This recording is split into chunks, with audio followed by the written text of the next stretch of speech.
Hello and welcome to another episode in the Academy, Driving Women Entrepreneurship and Expanding Business Frontiers.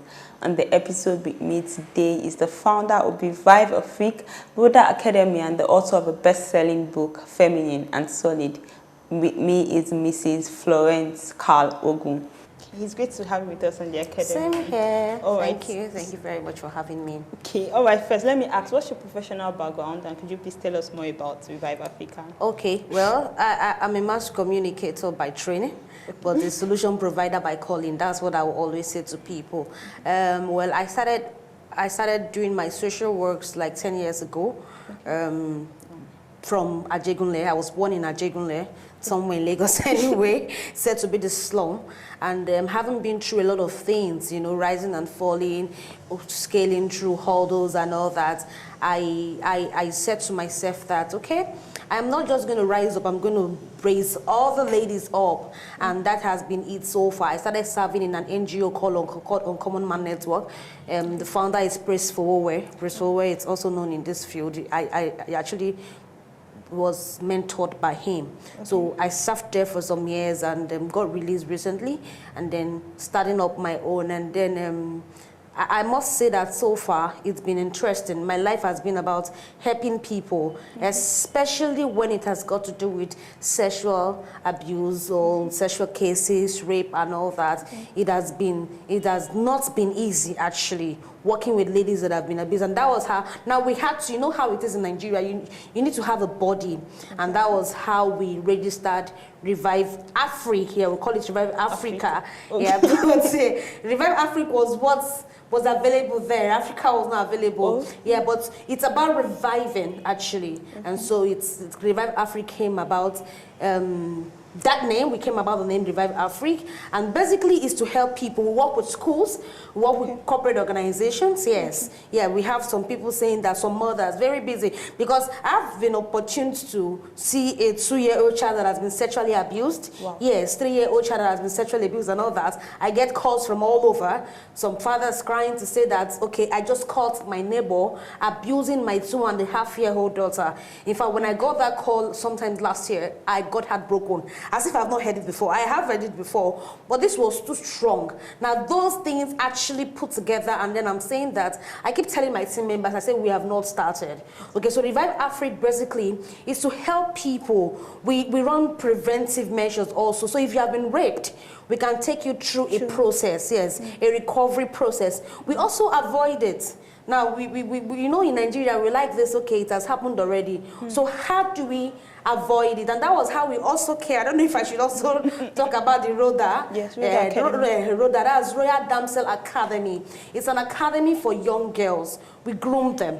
Now we have a monthly meeting. Ladies Let's Talk is under Rhoda Academy. Presently, we have a monthly meeting for young ladies, yeah, where we come together, we talk about things. So Rhoda Academy is like grooming ladies. Part of what we teach them is how to avoid being raped. So while Revive Afrique is there to probably help victims and all that, Rhoda Academy equip ladies and we tell them the things, because I have escaped rape cases. In fact, my book is first of all my life before something else. Yes, I have a lot of my personal stories down, some of the stories that I've handled. Yeah, so I try to take these ladies through what they should do and what they should not do. Now we get to understand a lot of young people are even getting married. A lot of young girls are getting married actually. And I said that, okay, as much as we cannot stop the 20, 21, 22 or whatever, you know, getting married, we can help groom them. So we take them through skills. You know, my mentor will always say to me that a lot of girls lack home training. And so you also need to take them through home training and all that. So Rhoda, it's a body, it's a total package that helps prepare the girl child. Okay, all right. Now, what prompted you into going into social services? Well, like I said, my background was very funny.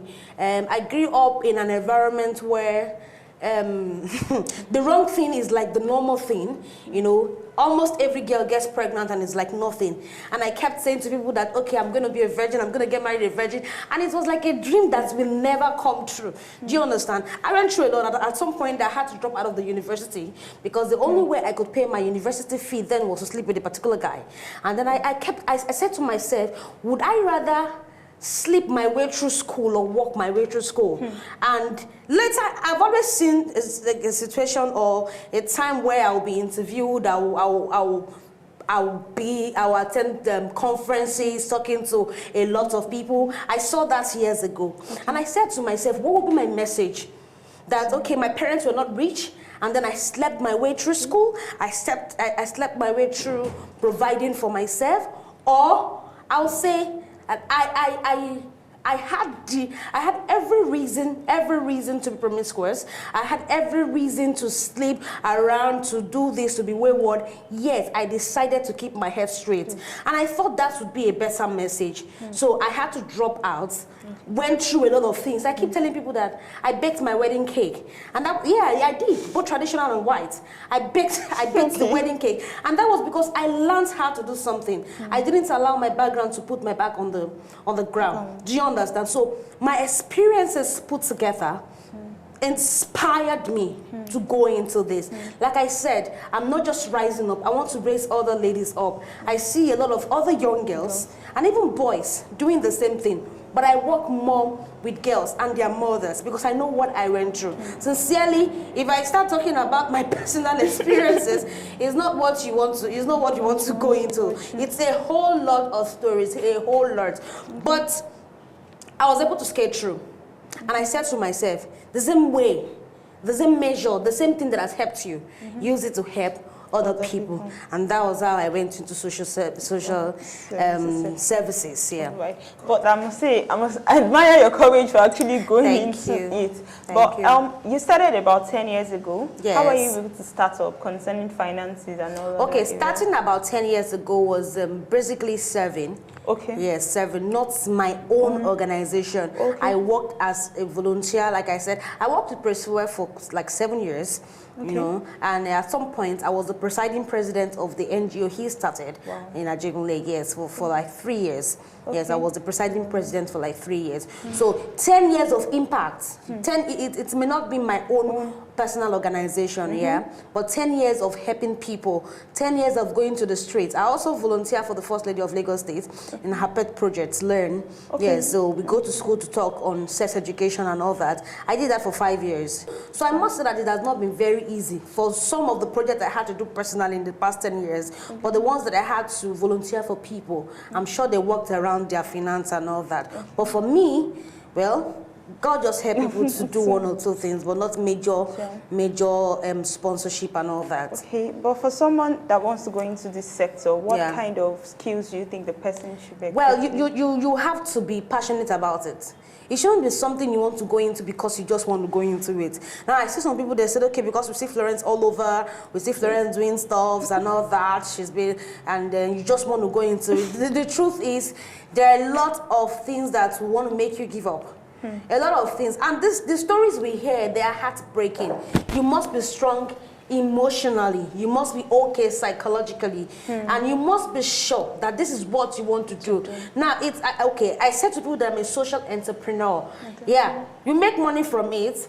But I think where I even make money from is probably speaking engagements, get honorariums, or a school wants me to come and talk to the teachers and they get paid. It's okay, not like we really charge them and all that. So you must be ready. I'm not sure I've really earned a lot from this. Do you understand? Hey, you need to take it to a level before you start earning. So you must be sure that you're not going into it for the money. Do you understand? And then you should be passionate about it, passionate about the young people, passionate about helping people, passionate about being significant and not running after recognition. Okay. Before we go, I'm really interested in your book. Before we go into it, you're a speaker, you're a writer, and also a counselor. A trained counselor, yes. But how have you been able? Your background was mass communication. I think you're using it a little bit because you speak and you write as well. Yes, but counseling, how has it been so far? Counseling has been fantastic. When I talk to people, I go to conferences and all that. The higher I like to talk. I talk for a living. Okay, so but you have a time limit when it's not your program. So they give me like 1 hour to talk to a large crowd. 1 hour. And I say that, okay, in 1 hour, 1 or 2 people will get it. Some people will get impacted. But even if everybody gets impacted, what happens afterwards? Do you understand? I see speakers, we go to conferences, we just talk to people. People get excited. And the next minute, they forget everything you have told them. So counseling helps them. Okay. They come to you one-on-one. In fact, even when you tell some of them to ask questions in some of those conferences, they are not bold enough to ask questions. Some of them will tell you, you don't understand. Some of them will tell you it's an epistle. Where will I start writing about it or talking about it? So they need you to hear from them. And so far, I've discovered that people just want someone that will listen to them, will feel their heartbeats. And my counseling is broad. I also work with parents and children. You hear parents saying that because my daughter is becoming a teenager or my boy is becoming a teenager, I'm losing touch. I don't know how to do the transition from preteen to teen. I don't know how to handle it, and because I've worked with teenagers all over, different personalities, so I say that I do family relationship management. So that is it. The family relationship management is to help restore the relationship between children and their parents, and that can only be done in the counseling setting. So they come to the office and we go through the problems, we create solutions together, and that's it. So counseling is part of it. Counseling is like the main job. Talking, you talk, people get excited, but counseling, you meet with them one-on-one, they break things to you, you reach out to them inside their hearts. Okay, now, so your book, I think it's very, very inspirational because I've heard people speak on it and then it has really been impactful. But how did you come about writing this book? Okay, well, you also need, when you talk, so you need people to, it's not everybody that will come to you for counseling. And then you need people to go away with something. And I have always wanted to write a book. And in fact, I wrote the book 2012. That was before I got married. I said I was going to write my first book before I get married. And I know, and that was it. It was, if I hadn't, I was supposed to get married before then. And my mom would keep saying to me that your stature is deceiving you. You think you are a small girl, sit down there. I said, no, don't worry, I have a vision. Sure. You understand? That's what I tell young girls. If you don't have what you are running after, then you'll just be a walking corpse. You understand? So I wanted to write a book. I knew I had a lot to put together. I have a lot to put down that young people will read, and even their parents will read, and then they will get impacted.